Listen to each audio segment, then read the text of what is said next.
We're live. This is the Fitness Business University podcast. This is Tom Langton. I'm here with Vince Gabriel. Vince, how are you? I'm feeling small. If the sound is a little different, this is like the fifth different studio that we've had. Right now, we are actually sitting inside of our facility. This is the first time we've recorded from like the gym.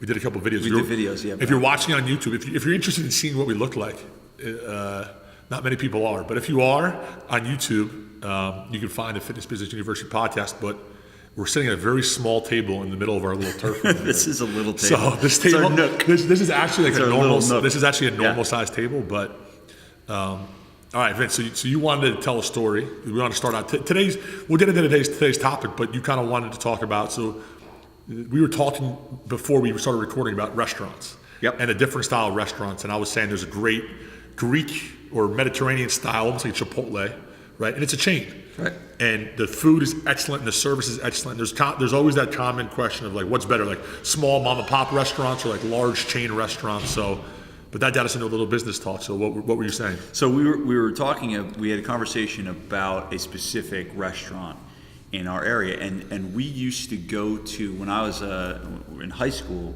every Friday night before football games, we would go to this one restaurant, right? And it was a really good spot. Like really, everything was really good, and there was always one guy that worked there that served us the pizza and like got us the soda and everything like that. And so I was in high school in 1994. Damn. Right? Yeah, that was my first year of high school. You're pretty old, man. But if you walk into the same restaurant today, that same man is there doing the exact same thing. Right. That he was doing, 94, 2004. 25 years later. Yeah. 25 years later. 25 years later. 25 years later, he's still doing the exact same thing. And, I see him and he seems, fine, but I see a lot of that happening to gym owners. Right. And I see a lot of gym owners that are kind of, 5, 6, 7, some 10 years into it, that are really doing the same thing that they did when they started. And there's a kind of, and because you went through this with me in the beginning of, what is the wear and tear, on when you start a business and the amount of hours that you have to work and all the stress and all things like that. And, I honestly myself cannot imagine now, like doing what I used to do when I started my business. But in reality, there's a lot of people out there that are staying and in many different types of businesses. And, I think it's a problem. I really do. I think it's a problem. I think it's something that, it gets people burnt out. Right? So people aren't as satisfied.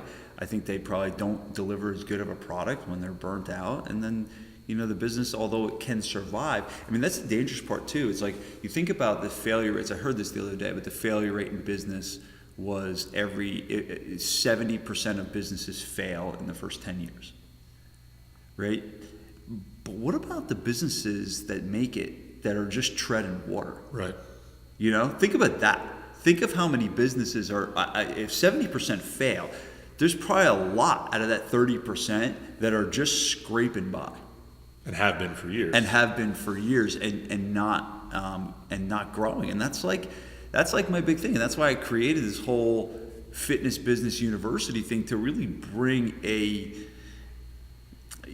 business mind to a trainer mind. Right, because that's what I was when I started. Right, I was a trainer mind. That's all. We talked about Mike Boyle on a previous podcast. Actually, Mike Boyle gave us a nice shout out on Instagram. He gave you a shout out. You said us. Yeah. He gave. You said, so Coach Boyle, if you're listening. Yeah. By the way, Coach Boyle, you gave Tom the shout out. Thank you for the shout out. Keep those 1 minute videos are awesome. Keep them coming. I guess the main point is that if there was a quote on Facebook, I think I saw it, and it said something to the effect of, if you can't leave your business, then you have a job. So, and we talk to guys all the time, that guys and girls who have to be there. Like, the business will not operate if they're not there. So the goal for a lot of people is to be able to remove themselves. And I think that's kind of how we wanted to get into today's topic. So today's topic we're going to go through some steps that you have laid out of how do you get yourself not out. And I think the scary part is that like you've pretty much removed yourself from the business, right? But that's not necessary. Right. Some people love to train. Like I love to be a coach, so I don't know if I'd want to do what you're doing and just be business oriented all the time. Like that's not appealing to me. But I still like to interact with clients and be on the floor. So for those listening, don't take this as you have to totally remove yourself and be out of it. You can still be there and be around the people, but the business will not grow if you don't take some steps toward this. You're 100% right, and that's kind of the first thing I always do. And years ago, I would get myself into trouble with forcing people to think a certain way. And now I can only say, here's the thing: I believe in free choice, and that you should do whatever you want to do and what makes you happy. But your actions need to be aligned with what you really want. Right? So I don't think people want to have their business depend on them every minute of the day and not be able to go take a vacation without things falling through the cracks. But that being said, yes, this has to be to the degree of what the business owner actually wants, from their business life. Because if they're not going to be happy doing no work, then that's not going to be good either. So the goal is to give people, of what I'm going to talk about today, is to give people the opportunity, right? It's to have the options, right?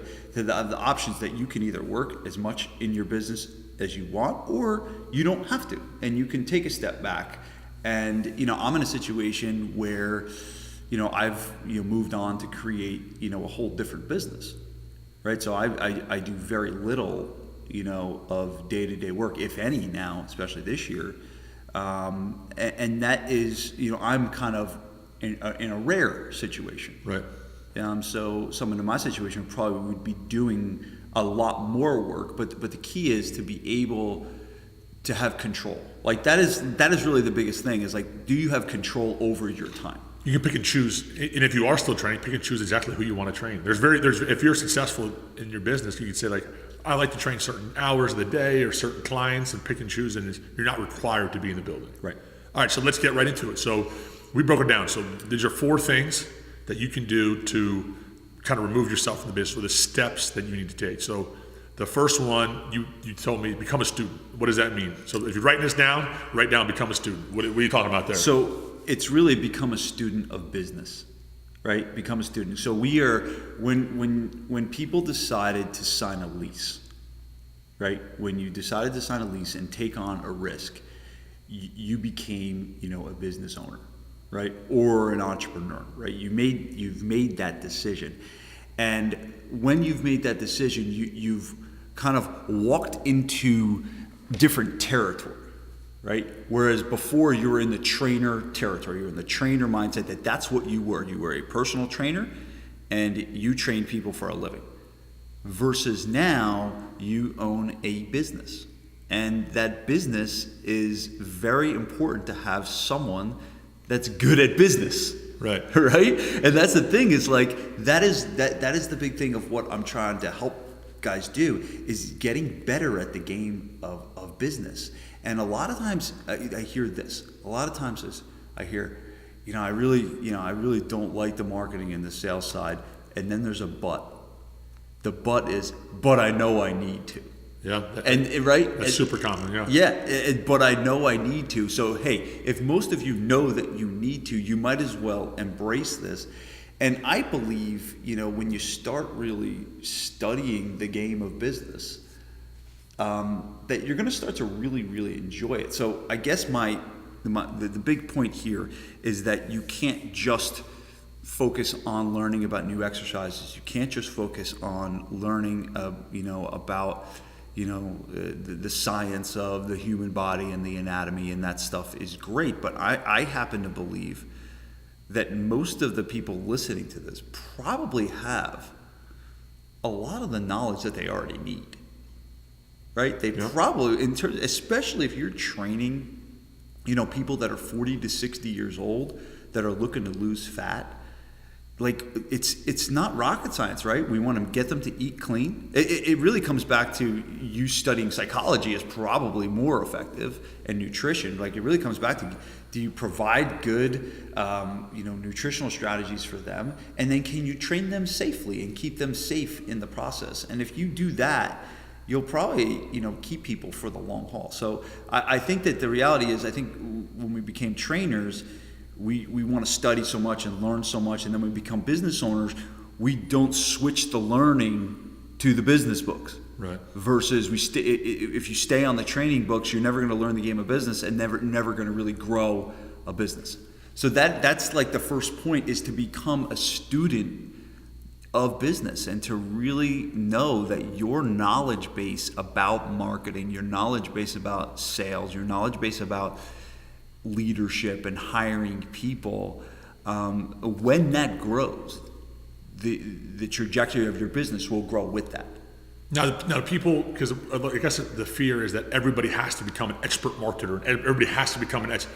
It's okay to outsource that stuff, right? If you're not into that, but you still need to know, you need to know I know what a clean bathroom, I don't clean the bathrooms here, but when I walk in, I know if it's clean or dirty. Do you know what I mean? So you still need to have that knowledge of, so you're not saying that you have to become this knockout salesman, right? That's not what you're saying? No, definitely not. And here's the thing too, like with the marketing, I think we've talked about this on previous podcasts, is that you have to, if you do hire someone to do something, you just made a good example of the bathrooms. If you do hire someone, like, let's say to write a Facebook ad, and you just say, hey, go do this, and you have no understanding of what a good headline is and no understanding of target market or anything like that, it's going to be hard for you to know, if what you're doing is actually really impactful. So I do think that, no, you do not need to become an expert in this, and there's certain areas where you might, become better than others, right?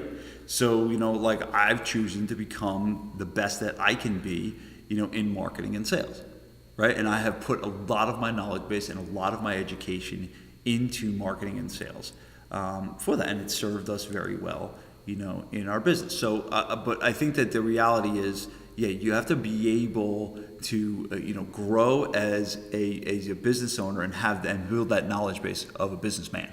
Gotcha. Or woman. The next one, number 2. So that's number 1. Become a student of business. Number 2, this one seems obvious, but people struggle with it, and this is a super common question.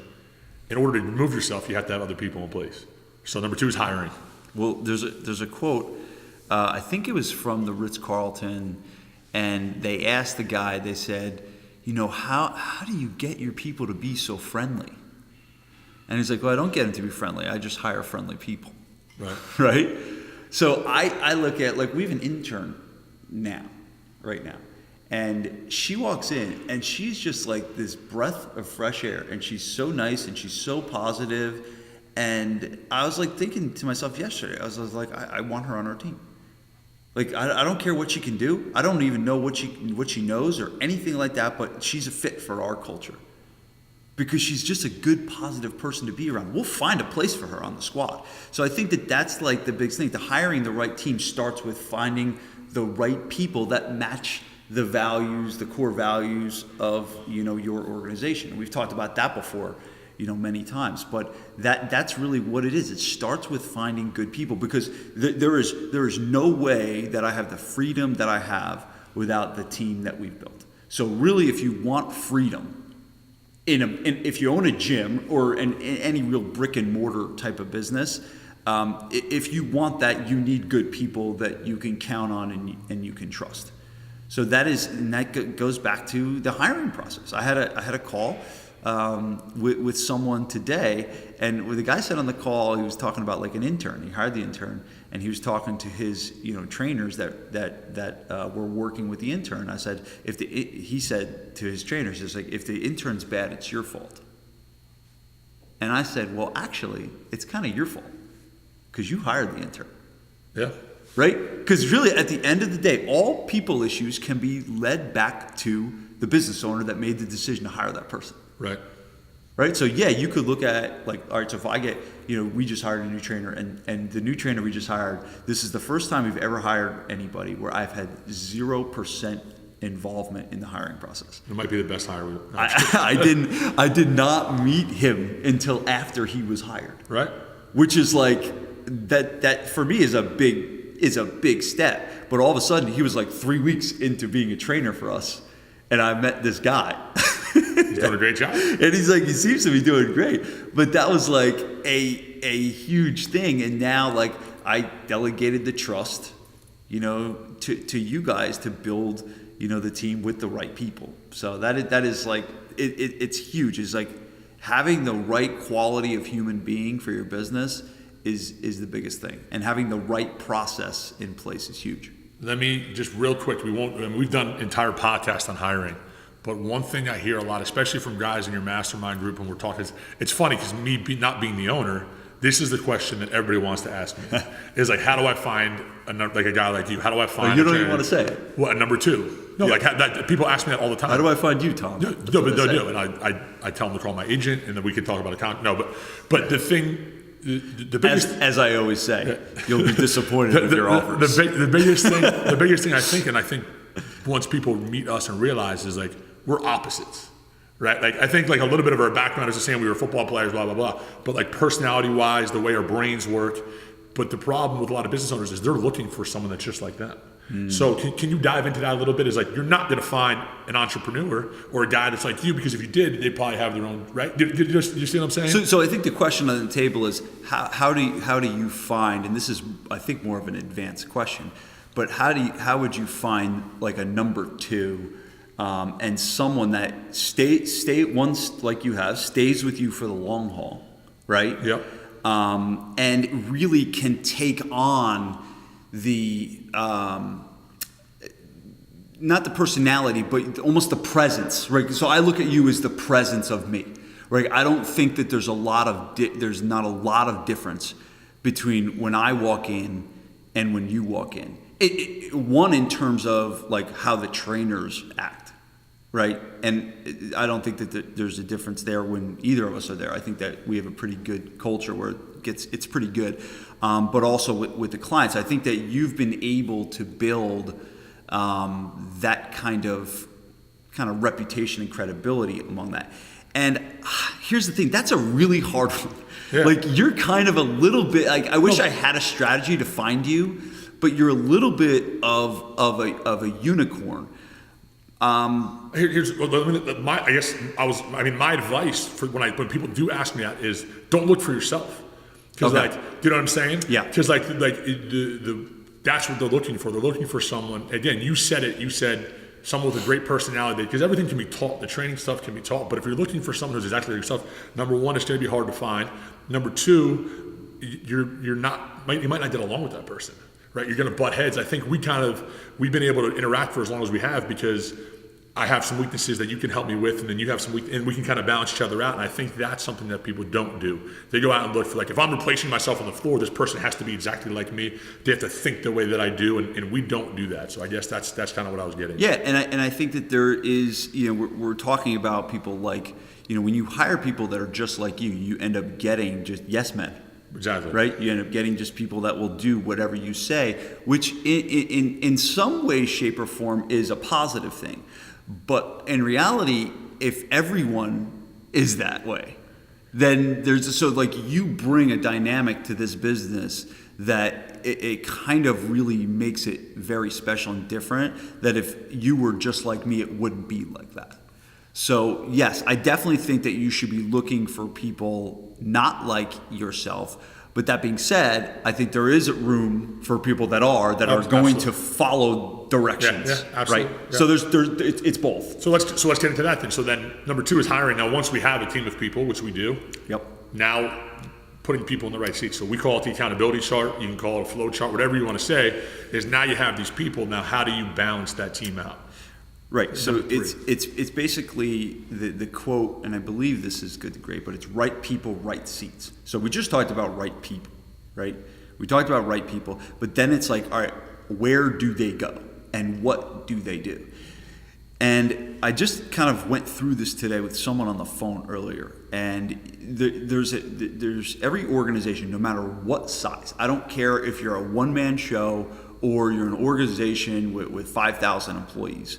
There is a structure that is pretty much the same. There's someone that owns marketing. There's someone that owns sales.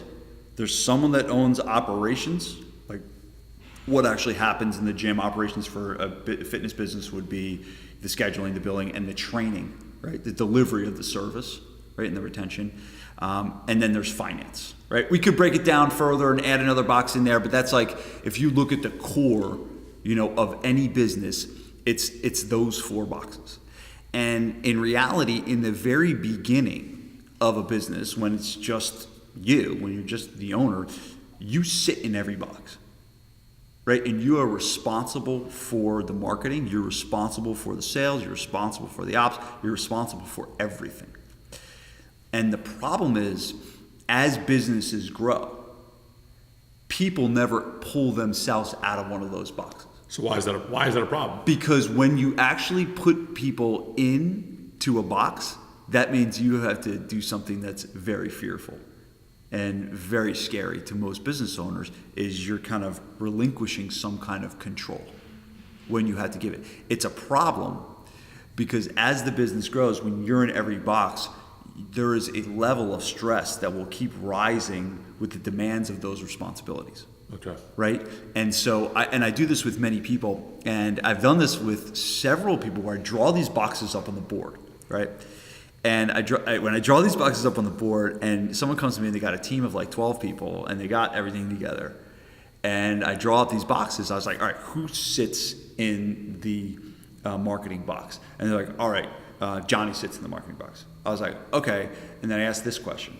I say, all right, if the leads are down, who's responsible for that? And he'd be like, me. Because Johnny posted some stuff on social media. Yeah, so he does marketing, but he's not in charge of marketing. Doesn't own the marketing. Right, and right. there's a difference there. When the ownership is the stress. If someone's posting stuff on social media and that doesn't equate to leads, they're like, just whatever, right? It's the person that owns that box that really has the majority of the responsibility. So, and then I would go to sales, and I was like, who sits in the sales seat? They're like, oh, this person does our consults. I was like, well, if you're not closing, whose responsibility is it? And he'd be like, mine. And all of a sudden, we run through this, and I put their name in every box where they own every major function of the business. There's an eerie silence. Right. And there's fireworks that go off that are saying, now I know why I'm so stressed. But let's be totally transparent. A couple of years ago, 100%. we did this exercise, and there was a VG, because we do it with initials. There's a VG in every damn box in our business. And you know what? This wasn't that long ago. This wasn't 9 years ago. This was try 2014 maybe? like 45 years ago that we had to make the shift. And that was the best thing that ever happened to me. The best thing. What I'm talking about here is having what's called an accountability chart. And this is I think this is the secret to an owner of the business started to get some freedom. Because when you can realize that you are going to need to put someone else in the seat of a really big role of a company, that takes some stress off your plate and really gets people to step up. Right. Like, remember when we did this and we put people stepped up and were like, I own this is mine. There's more ways to compensate people than money, right? You can compensate people by giving them more work and really just giving them responsibility. And when you give that to them, you're telling them, I trust you, and you're giving them significance. But also it goes back to when you're talking about hiring and giving people careers and not just having trainers. So all the people that were put in those boxes were people that were training, and we reached our capacity.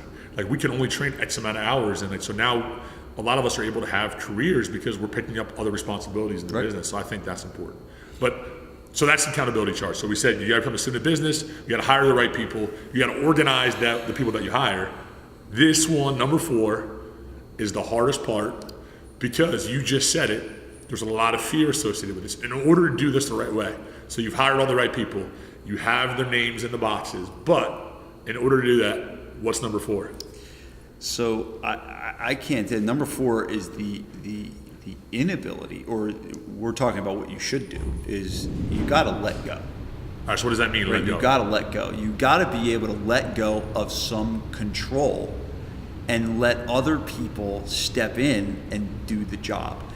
I believe that it's always usually a fear factor, right? It's always usually, why is it that the guy that works in the pizza place, what is it? And usually it's what I hear most. It's that no one will be able to do it as good as me.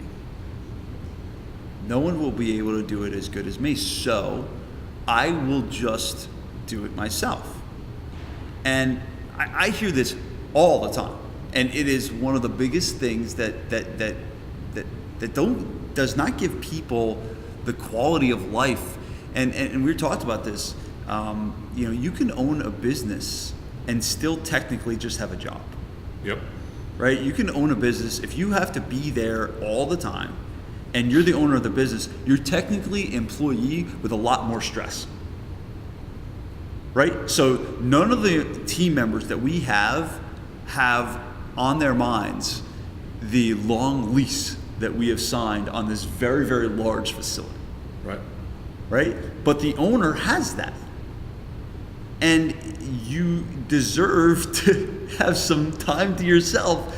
That's a trade-off. You're trading off the risk that you're taking. You're trading that in for having time with your family, for having time to think, for having time to go on vacations. And it's just sad to see so many business owners that don't take advantage of that. Now, the one that's without a doubt the hardest to let go is also the one that you recommend to let go of first, right? Second. Okay, second. So, but this one, it's really tough. Which one is it? It's the training, right? Yeah. It's the training. Now remember, like I said, I believe in free choice and people should do what they want. But I do believe, I've never had anyone telling me, Vince, I just want to keep training 50 hours a week. Vince, just don't take my 50 hours away from me. Just don't do it. Come on, I want it. I've never had anyone ever say that to me. So there's this point of diminishing returns, and I think what people got to find the sweet spot. So what I do when I help people with this is I'll just say let's create a progression, right? So if you are training 50 hours a week, well, let's find a plan to get you to 40, right? And let's delegate those 10 hours a week to another trainer that can probably do it better than you at some point, and let's figure out what to do with those 10 hours. And maybe those 10 hours in the beginning is just self-care, right? Maybe it's just getting a couple extra hours of sleep, or maybe it's starting to work out again, right? Because it shocks me how many people in the fitness industry are out of shape, and I was that, and I'm not like in incredible shape now, but I'm in better shape now than I've been in many, many years, just because I have more time. But yeah, there's a lot of business owners that don't even like to work out because they want to, at the end of the day, they want to leave the gym, right, and go home. But so I think it's a fear thing. I think the guy in the pizza place, it's like, all right, what would happen to the business if they stopped being right there and they stopped holding on to everything? And there's this kind of fear that everything would just fall apart. Is that an ego thing too? I think so. So part of it is like, I'm the show. People are coming to see me, and if I'm not here, then people are going to be disappointed. I think so. I think there's part of that, like, really feeling of importance, like putting yourself on a pedestal, along with the fear. Yeah. And almost, I guess there's a fear attached to it. Almost like if you don't show up and no one complains, you're like, oh, I guess everybody didn't love me as much as I thought. Like, I think that's part of it. There's a big ego side of it. Totally. It was like you feel so important. Yeah, and I was like that a little bit in the beginning, and then I think like as you evolve like in life, right? So like when I was 29 and had no kids, the only thing I had in my life was the gym. Like my clients, I used to train all the athletes, and we would go to all their games. Yeah. And like that was life for us, right? And now I have 3 kids. Like that's my life. So it's like it does change. There is a big thing that is not spoken about in the fitness industry that I need to talk more about it, because I think it's a massive thing, but it's the evolution of getting older. It's the evolution of starting your business at 25 and where you are in your personal life at 25 and then where you are at 35. And the same thing goes, and you've seen this and you're living this with me, right? And the same thing goes for your trainers. Right. When you hire a trainer at 22, I mean, you came in and you were how old? Like 26, 27? Yeah, and your needs now are very different than if you were doing it. So here's the other thing too. If I was doing exactly what I was doing when you started, right? And I was doing the exact same thing. I wouldn't be here. You wouldn't be here anymore, right? Yeah, and you would not have a career, you would not have the opportunity. And that's the other thing too. And I think a lot of people want this, right? They want this, but they secretly aren't giving it to people. They want to help people, give people careers. And the only way to do that, it goes back to point one, is to grow your business and grow your business to a point where you can provide, a really great life for the people that work for you. And that's the reason why, the only reason why you are still here 10 years later is because I've been able to grow as a business owner and a businessman that's giving you the opportunities to be able to stay. Because I would never expect you to stay and do what we were doing 10 years ago. Right, it'd be impossible. Yeah. I mean, it wouldn't be impossible, but it just wouldn't, it wouldn't be good. I wouldn't have advanced, you're right. Yeah.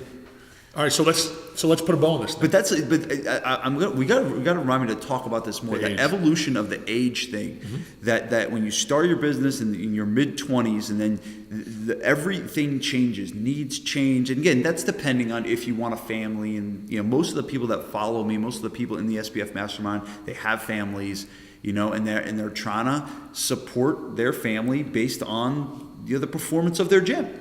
And usually you don't think that way in the very beginning when you start it. So again, these are very broad tips, right? Yeah. If someone wants a little bit more individualized help, or say like set up a plan for this, could you help them out? Yeah, absolutely. So how would we go about doing that? What would be the first step? I mean, honestly, it really depends on where they are in their business, right? So, I mean, I think if someone is in the early stages, right, and you're just starting out with your business, the number one thing you need to do is you need to own the marketing and the sales of your business. And for that, I'd say 6-week Client Surge is where you need to start, right? That's the 6-week marketing and sales course. That's coming up on March 19th that we're starting with. But if someone is listening to this and they've been in business for 6 years, and they're kind of, I might be explaining you, right? I might be explaining that you're doing almost the same thing that you were doing when you started, and you may need some help, with more like individual coaching and more surrounding yourself with a peer group and things like that. So, I mean, those are really the two options is, that we offer right now is the Surge and then the Mastermind. Okay. Right? And the Mastermind is where they would go to get more advanced help, like if this conversation really resonated with people today, it's probably a fit for the Mastermind. So what's the best way to get a hold of you? If they're interested in the Mastermind, I would just send a personal email, to me, vince@gabrielfitness.com. But I mean, that's the thing is like, I mean, to wrap up all this, the point we just made is very interesting. I didn't expect to go there, but with what we just talked about with you, is if I stayed where I was in 2008, 2009, where does that leave you? Yeah. So basically, you're telling me that I owe you everything. I think there's a little bit of an ego. I think there's no. Yeah. See. Yeah. Sure. Yeah. Right. No, I think you're right. I think the growth in the more we talk to these guys, and like I said, the big questions I get are from business owners about getting someone like me on their team and keeping me there for a long time. And then also the more we're meeting guys in the Mastermind, I'm getting to meet their teams, and then I get questions from their guys of like, how the hell did you stay there so long? Because it's not common. Like working it, like we've seen turnover on staffs. We've seen some turnover on our own staff where it's like, how do you keep? And I think that's the key. The business has to grow, but also part of it, if you are an employee listening or you want to give advice from my end of it, is like you have to be willing to do stuff outside of training. And I was reluctant for a long time to do that before I've taken it on, but kind of find a skill set and build a skill set that's outside of training. I think that's important because it's hard to just be a trainer and not own your own business for a long period of time. So almost follow that same advice where become a student of something else, whether it's marketing or sales or something like that. So, all right. Anything else, Vince Gabriel? No, I think that was better than I thought. All right. And also we're always looking for questions for the show for topics. So if you're still listening after all this, drop us an email, either vince@gabrielfitness.com or tom@gabrielfitness.com, and let us know, what are the topics that you want to hear, or what big pressing questions you have. So, we can gear a whole show around whatever you have. Listen, we're game for that. Cool. All right. Thanks for listening, guys. Thanks.